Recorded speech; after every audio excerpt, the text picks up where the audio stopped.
ओम नमो भगवते वासुदेवाय नमः। नमस्कार बंधुगण आपण मानक आम यूट्यूब चैनल को स्वागत। बंधुगण आज भिडियो में जानिबा आगामी 3 दिन आपणकर किपरि कटिबो, केउ प्रकार आगामी 3 दिन को आपण प्लानिंग करिवे से सब विषय रे आमे आज भिडियो रे पूरा विस्तार पूर्वक भावे जानिबा। तेणु भिडियो को लास्ट पर्यंत निहाती देखंतु। मने रखंतु निजको भावनात्मक रूप से सबुबेले मजबूत करी रखंतु। एहा द्वारा आपण आपणकर गतिविधि को बहुत बढ़िया रूप से गोटे स्थिति रे नहीं पहुंची पारिबे। विद्यार्थी तथा युववर्ग निजर मनोबल आउ आत्मविश्वास को बनैकी रखंतु। कौनसी प्रतिस्पर्धा संबंधित क्षेत्र में सफलता मिलिबार पूरा संभावना रही। अतिरिक्त कार्यभार कारणरू आपणक व्यक्तिगत कार्य रे रोकावट मध्य आसी पारे। सेथिपाई व्यवस्थित दिनचर्या रखंतु। ए समय रे पिलांको सह निजर टाइम को स्पेंड करंतु तथा निजर समस्या को सुलझेबारे योगदान दियंतु।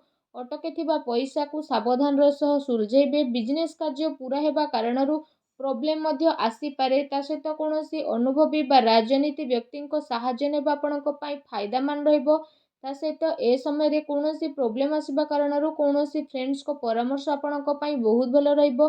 वैवाहिक संबंध मधुरपूर्ण रहइबो। लव पार्टनर को सह संबंध रे घनिष्ठता बढ़िबो। स्वास्थ्य रे अलस्वामी कारणरू अलस्वामी बा थकापुणा आपण को अनुभव होई पारे। ता सहित अधिक आराम नेबार ए दिन रे आवश्यकता रही। कौनसी परिश्रम को आपण बहुत सरल सह हासिल करेंगे। से भूल ए दिन रे आदौ भी आपण करंतु नहीं।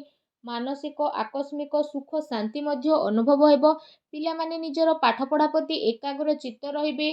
दिनर उत्तरार्धरे ग्रहर स्थिति किछि एपरि बनुछि कि नकारात्मक परिस्थिति रे किछि एपरि भूल करंतुनी, नहले परे आपनको बड़ प्रोब्लेम फेस करबा पई पड़ी पारे। ता सहित जदि कहिबा चिंता रे आपण प्रयास करबा पई ट्राई करंतु। कोनोसी कारणर उचित इन्फॉर्मेशन न मिलबा कारणरू कोनोसी बड़ धरणर ऑर्डर आपणक हातरू जाई पारे। किछि लोक आपणको फोर्स करबा पई चेष्टा करिवे। अन्य कथारे न आसी निज निर्णय को सर्वोपरि रखंतु। ता सहित आपण आपणकर अधिकार को व्यवहार करंतु। जीवन साथींकर परामर्श सहयोग आपणक पई लाभकारी सिद्ध हेबो। युव वर्गंकर ए प्रकार स्थिति जदि कहिबा आपणक पई बहुत भलो रहइबो। दिन आपणकर बहुत बढ़िया रूप से चलिबो। कहार चिंता बा प्रेरणा कारणरू आपणको विशेष उद्देश्य पूरण हेबार संभावना बनुछि। मानसिक शांति और खुशी आपणको मिलिबो।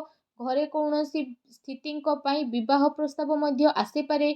ता सहित आपणकर स्वभाव रे सरलता बनेकी रखंतु। केबे केबे आपणकर अहं भाव अन्य द्वारा किछि भूल कार्य मध्य होई पारे। ता सहित कौनसी महत्वपूर्ण कथबार्ता करिबा समय रे अपशब्दर प्रयोग आदौ करंतु नाही। एहा द्वारा आपणकर मानहानि होई पारे। व्यावसायिक गतिविधि रे उचित परिणाम मिलिबो। ता सहित शेयर संबंधित बिजनेस रे आपणको ए दिन रे फायदा मिलिबो। चाकरी पेशा लोकों को निज इच्छा अनुसार कौनसी बड़ धरणर ऑर्डर मिली पारे। घरे सुख शांतिपूर्ण माहौल रहिबो तथा आपसिक सामंजस्य मध्य बहुत भलो रहिबो। किंतु प्रेम संबंध रे स्थिति आपणकर परिवर्तन नहीं आसुची। पूर्व किछि समय रु चली आसुतुबा द्विविधार समाधान हेबा कारणरू आपणको खुशी मिलिबो। आपण आपणको निज कारण द्वारा कौनसी स्थिति को बदलै परिबे। आर्थिक तथा आध्यात्मिक गति रे निजर आस्था ध्यान रखिबा कारणरू आपणकर व्यक्तित्वर अवधि रे निखार आसीबो। ता सहित आपण आपणको कार्य रे रोक लगेबार अछि, नचेत आपणको प्रोब्लेम आसे उद्धार देइथिबा पैसा फेरिबा पई बहुत मुश्किल रहिबो। जदि कहिबा बहुत बड़ धरणर प्रोब्लेम आगो को आसुची। युवा वर्ग निज कामयाबी पाइबा चक्कर रे कौनसी भूल धरणर जिनिस रे मुंड पसंतु नहीं। व्यावसायिक गतिविधि मन मुताबक हेबो। ता सहित जदि कहिबा कार्य प्रणाली रे परिवर्तन आसीबो। आत्मविश्वास बनेकी रखंतु। किछि लोक प्रतिस्पर्धा कारणरू आपणक पई मुश्किल आनी पारंती। सेथिपई सचेतन रहिबार अति आवश्यकता रहिछि। पारिवारिक व्यवस्था बहुत बढ़िया रखिबा पई बाहर व्यक्तिंकर हस्तक्षेप परिवार रे आदौ भी करिबा पई दियंतु नाही। सुस्थ बनिबा पई आयुर्वेदिक जिनिसर अधिकरू अधिक आपण सेवन करंतु। ता सहित जदि कहिबा तो आपण निजर योग्यता उपरे विश्वास रखंतु तथा कौनसी भी सहायता उपरे विश्वास करंतु नाही। जदि विशेष भाव में कहिबा एहा द्वारा आपणको बहुत भल परिणाम प्राप्त हेबो। आपणकर भल परिणाम और दिनचर्या आपणको व्यक्तित्व रे आसीबो और परिवर्तन नेकी आसीबो। ଗ୍ରହଙ୍କର ସ୍ଥିତି କିଛି ଏପରି ରହିଛି ବିନା କାରଣରେ ଆପଣ ଟେନସନ୍ ବା ଚିନ୍ତାରେ ରହିବେ। ଏ ସମୟରେ କାହା ଉପରେ ଆଦୌ ବି ଭରସା କରିବା ଆପଣଙ୍କ ପାଇଁ ଠିକ୍ ହେବନି। ଅନ୍ୟର ପରାମର୍ଶ ଆପଣଙ୍କୁ ଭ୍ରମିତ କରିପାରେ। ଠିକ୍ ହେବ କି ନିଜକୁ ବେଷ୍ଟ ରଖିବା ପାଇଁ ଟ୍ରାଏ କରନ୍ତୁ। କୌଣସି ପ୍ରକାରର ବ୍ୟବସାୟିକ ନିର୍ଣ୍ଣୟ ନେବା ପୂର୍ବରୁ ସମୟ ଅନୁକୂଳ ରହିବ ନାହିଁ, ଆପଣଙ୍କୁ ଘାଟା ହୋଇପାରେ। ଏହା ସହିତ ସାଝେଦାରୀ ସମ୍ବନ୍ଧିତ ବ୍ୟବସାୟରେ ନିଜର ପାର୍ଟନରଙ୍କ ସହ ପାରଦର୍ଶିତା ରଖିବାର ଆବଶ୍ୟକତା ରହିଛି।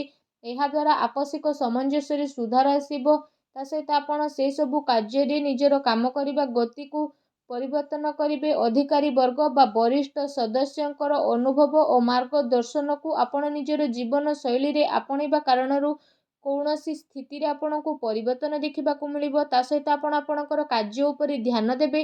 ଆପଣଙ୍କର ବିଚାରଧାରାରେ ସକାରାତ୍ମକ ପରିବର୍ତ୍ତନ ଆସିବ।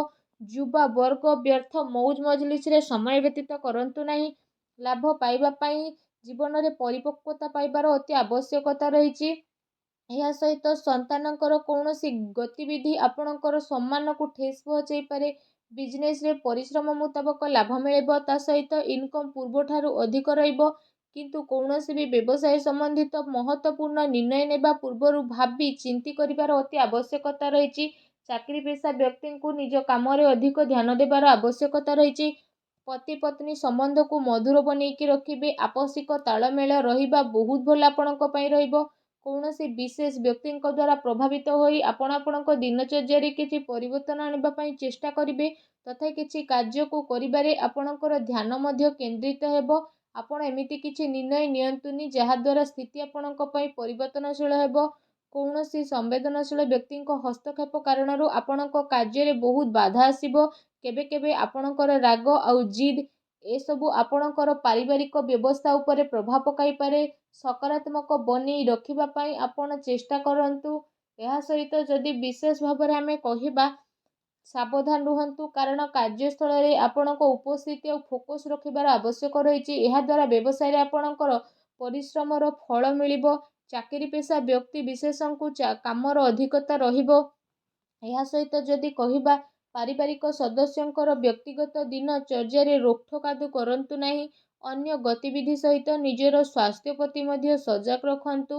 ଦିନର ଆରମ୍ଭରୁ ହିଁ କୌଣସି ଶୁଭ ସମାଚାର ମିଳିବା କାରଣରୁ ଦିନ ସୁଖଦପୂର୍ଣ୍ଣ ରହିବ।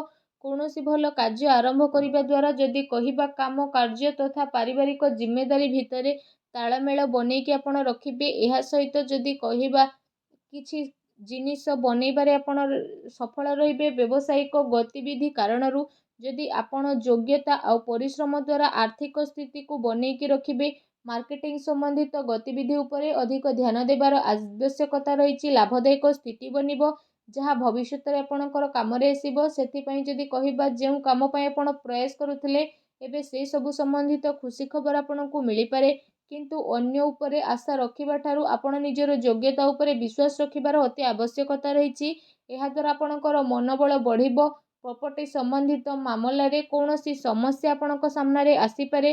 କୌଣସି ପ୍ରକାରର ଉଧାର ସମ୍ବନ୍ଧିତ ନେଣଦେଣ ଏ ସମୟରେ କରନ୍ତୁ ନାହିଁ, କାରଣ ବଡ଼ ମୁସ୍କିଲ ହେବ। ଯୁବା ବର୍ଗ ଫାଲତୁ କଥାରେ ଧ୍ୟାନ ନ ଦେଇ ନିଜ କାର୍ଯ୍ୟ ଉପରେ ମତଲବ ରଖନ୍ତୁ।